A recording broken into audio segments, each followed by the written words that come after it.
السلام علیکم ورحمۃ اللہ وبرکاتہ۔ اللہ جل جلالہ الرزاق ہیں، وہ روزی دینے والا ہے۔ کبھی روزی کے اسباب کے موافق دیتا ہے اور کبھی روزی ایسی جگہ سے دیتا ہے جہاں سے روزی ملنے کا گمان بھی نہیں ہوتا۔ اللہ جل جلالہ کے فرمان کا ارشاد کے ترجمہ ہے کہ جو شخص اللہ سے ڈرتا ہے اللہ اس کے لیے نجات کی شکل دیتا ہے اور اس کی ایسی جگہ سے رزق پہنچاتا ہے جہاں سے اس کا گمان بھی نہیں ہوتا۔ تقوی یعنی گناہوں سے ڈرنے اور بچنے کا اہتمام کرنے، اور گناہ ہو جائے تو فوراً سچی توبہ و استغفار کر لینے سے الرازق جل جلالہ ایسی جگہ سے روزی دیتا ہے کہ انسان کو وہم و گمان بھی نہیں ہوتا۔ حضرت جابر رضی اللہ عنہ فرماتے ہیں کہ حضور کریم صلی اللہ علیہ وسلم نے 300 صحابہ کرام رضوان اللہ علیہم اجمعین کا ایک لشکر ساحل سمندر کی طرف بھیجا اور حضرت ابو عبیدہ ابن جراح رضی اللہ عنہ کو ان کا امیر بنایا۔ چنانچہ وہ سب مدینہ سے چلے۔ راستہ میں توشہ ختم ہو گیا تو حضرت ابو عبیدہ رضی اللہ عنہ نے حکم دیا کہ لشکر کے تمام توشہ جمع کیے جائیں۔ چنانچہ تمام توشے جمع کیے گئے تو کھجور کے 2 توشے دان بن گئے۔ حضرت ابو عبیدہ رضی اللہ عنہ سب کو ان میں سے تھوڑا تھوڑا روز دیتے رہے، پھر توشے دان بھی ختم ہو گئے اور سب کو روزانہ صرف 1 کھجور ملنے لگی۔ راوی نے جو کہ حضرت جابر رضی اللہ عنہ کے شاگرد ہیں کہا کہ 1 کھجور پر کیسے گزارا ہوتا ہوگا؟ حضرت جابر رضی اللہ عنہ نے فرمایا کہ اس کی قدر اس وقت معلوم ہوئی جب وہ 1 کھجور بھی ملنی بند ہو گئی۔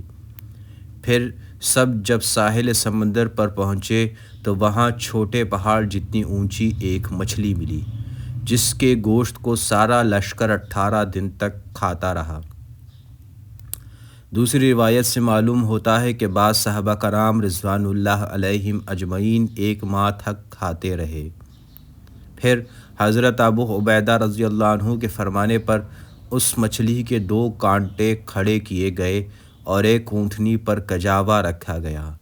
پھر وہ اونٹنی ان کانٹوں کے نیچے سے گزری اور اس کا سریہ کوہان کانٹوں کو نہ لگا۔ بحوالہ رواہ مسلم فی کتاب الصید والذبائح باب سید البحر 147/2۔ سید البحر سواد ہے، سین نہیں ہے۔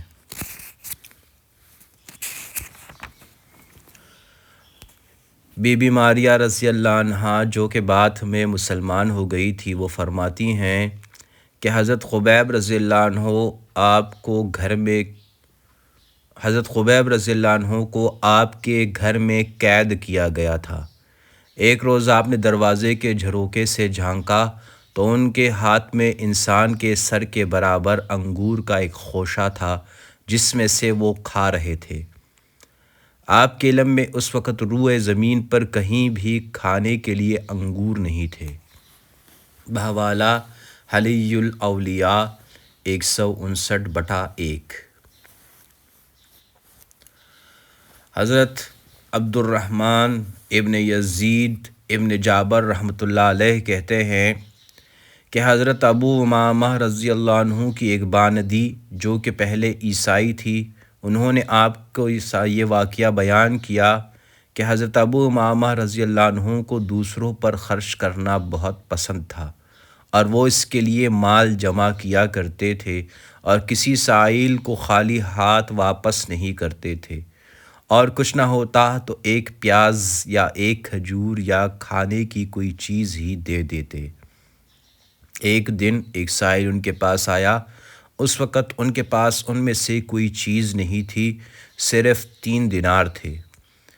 اس سائل نے مانگا تو 1 دینار اسے دے دیا، پھر دوسرا آیا تو 1 دینار اسے دے دیا، پھر تیسرا آیا تو 1 دینار اسے دے دیا۔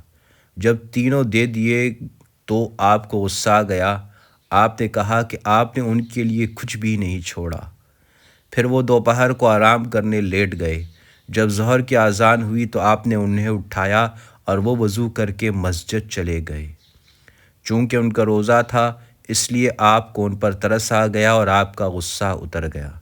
پھر آپ نے قرض لے کر ان کے لیے رات کا کھانا تیار کیا اور شام کو ان کے لیے چراغ بھی جلایا۔ پھر آپ چراغ ٹھیک کرنے کے لیے ان کے بستر کے پاس گئی اور بستر اٹھایا تو اس کے نیچے سونے کے دینار رکھے ہوئے تھے۔ آپ نے انہیں گنا تو وہ پورے 300 تھے۔ آپ نے کہا کہ چونکہ اتنے دینار رکھے ہوئے تھے اس وجہ سے انہوں نے 3 دینار کی سخاوت کی ہے۔ پھر عشاء کے بعد گھر واپس آئے تو دسترخوان اور چراغ دیکھ کر مسکرائے اور کہنے لگے کہ معلوم ہوتا ہے یہ سب کچھ اللہ کے ہاں سے آیا ہے، کیونکہ ان کا خیال یہ تھا کہ گھر میں کچھ بھی نہیں تھا، اس لیے نہ کھانا ہوگا نہ چراغ۔ آپ نے کھڑے ہو کر ان کا استقبال کیا، انہیں کھانا کھلایا۔ پھر آپ نے کہا کہ اللہ آپ پر رحم فرمائے، آپ اتنے سارے دینار یوں ہی چھوڑ گئے جہاں سے ان کے گم ہونے کا خطرہ تھا، آپ کو بتایا بھی نہیں کہ اٹھا کر رکھ لیتی۔ کہنے لگے کہ کون سے دینار؟ وہ تو کچھ بھی نہیں چھوڑ کر گئے۔ پھر آپ نے بستر اٹھا کر انہیں وہ دینار دکھائے۔ دیکھ کر وہ خوش بھی ہوئے اور بہت حیران بھی ہوئے کہ اللہ نے اپنے غیبی خزانے سے عطا فرمائے ہیں۔ یہ دیکھ کر آپ بھی بہت متاثر ہوئی اور آپ نے کھڑے ہو کر زنار کاٹ ڈالا۔ زنار اس دھاگے یا زنجیر کو کہتے ہیں جسے عیسائی کمر میں باندھتے تھے، اور مسلمان ہو گئی۔ حضرت ابن جابر رضی اللہ عنہ کہتے ہیں کہ آپ نے اس باندی کو حمص کی مسجد میں دیکھا کہ وہ عورتوں کو قرآن، فرائض اور سنتیں سکھا رہی تھی اور دین کی باتیں سمجھا رہی تھی۔ بحوالہ حلیۃ الاولیاء 133/10۔ حضرت مقداد رضی اللہ عنہ کی بی بی زباعہ بنت زبیر رضی اللہ عنہ فرماتی ہیں، لوگ 2 یا 3 دن کے بعد قضائے حاجت کے لیے جاتے تھے کیونکہ کھانے کو ملتا نہیں تھا اور اونٹ کی طرح مینگنی کیا کرتے تھے۔ ایک دن حضرت مقداد رضی اللہ عنہ قضائے حاجت کے لیے گئے اور بقیع الغرقد میں حجبہ مقام میں ایک بے آباد جگہ قضائے حاجت کے لیے بیٹھ گئے۔ اتنے میں ایک بڑا سا چوہا 1 دینار اپنے بل میں سے لایا اور ان کے سامنے رکھ کر اپنے بل میں چلا گیا، اور ایک دینار لاتا رہا یہاں تک کہ 17 دینار ہو گئے۔ حضرت مقداد رضی اللہ عنہ وہ 17 دینار لے کر حضور صلی اللہ علیہ وسلم کی خدمت میں حاضر ہوئے اور سارا واقعہ عرض کیا۔ حضور صلی اللہ علیہ وسلم نے پوچھا کہ کیا تم نے اپنا ہاتھ بھل میں داخل کیا تھا؟ حضرت مقداد رضی اللہ عنہ نے کہا کہ نہیں، اس ذات کی قسم جس نے آپ صلی اللہ علیہ وسلم کو حق دے کر بھیجا۔ حضور صلی اللہ علیہ وسلم نے فرمایا کہ چونکہ یہ دینار تم نے اپنی محنت سے حاصل نہیں کیے بلکہ اللہ نے اپنے قدرت سے غیبی خزانے سے دیے ہیں، اس لیے ان دیناروں میں خمس دینا تم پر لازم نہیں آتا۔ اللہ تمہیں ان دیناروں میں برکت عطا فرمائے۔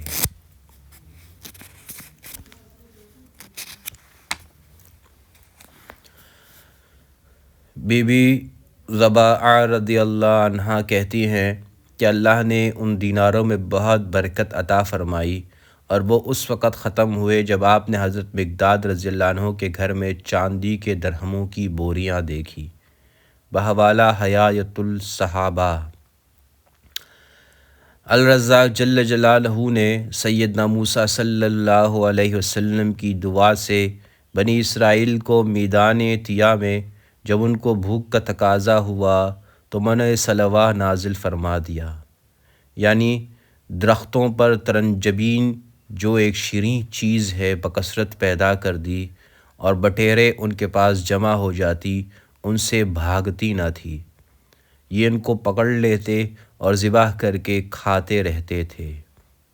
ان کو پانی کی ضرورت پیش آئی تو ایک پتھر پر لاٹھی مارنے کا حکم دیا گیا، اس پتھر سے چشمے ابل پڑے، ان لوگوں نے رات کی اندھیری کا شکوہ کیا تو اللہ نے غیب سے ایک روشنی عمودی شکل میں ان کے محلے کے درمیان قائم فرما دی۔ کپڑے میلے ہوئے اور پھٹنے لگے تو اللہ نے بطور اعجاز یہ صورت کر دی کہ ان کے کپڑے نہ میلے ہوں نہ پھٹیں، اور بچوں کے بدن پر جو کپڑے ہیں وہ ان کے بدن کے بڑھنے کے ساتھ ساتھ اسی مقدار سے بڑھتے رہیں۔ حضرت ابو ہریرہ رضی اللہ عنہ سے روایت ہے کہ حضور صلی اللہ علیہ وسلم نے فرمایا کہ آدمی نے دوسرے آدمی سے ایک زمین خریدی۔ جب زمین کو کھودا تو اس میں ایک مٹکا مدفون پایا جس میں سونا بھرا ہوا تھا۔ خریدار نے بیچنے والے سے کہا کہ اپنا سونا اس سے لے لو کہ یہ تمہاری امانت اس کے پاس رہ گئی ہے، اس لیے کہ اس نے تو تم سے زمین خریدی تھی، زمین کے اندر مدفون سونا تو نہیں خریدا جو بغیر کسی عوض کے لے لیں۔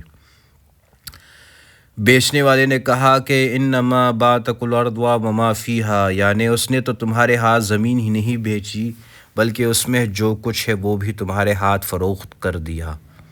دونوں میں اختلاف ہوا، کوئی بھی وہ سونا لینے کے لیے تیار نہ تھا، لہٰذا دونوں اپنا مقدمہ ایک دوسرے شخص کے پاس لے گئے اور اسے ثالث بنایا۔ اس نے کہا کہ کیا تم میں سے کسی کی اولاد ہے؟ ایک نے کہا کہ ہاں اس کا ایک لڑکا ہے، دوسرے نے کہا کہ ہاں اس کی ایک لڑکی ہے۔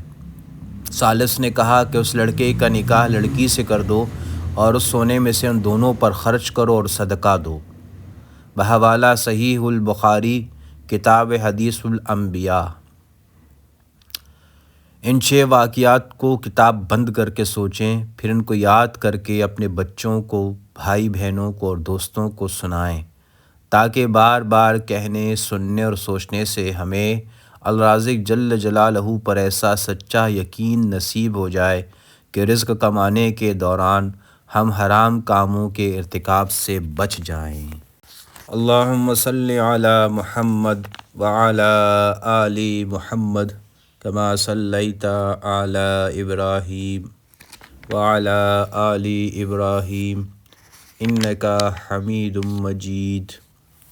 اللہم بارک علی محمد وعلی آل محمد کما بارکت علی ابراہیم وعلی آل ابراہیم انکا حمید مجید۔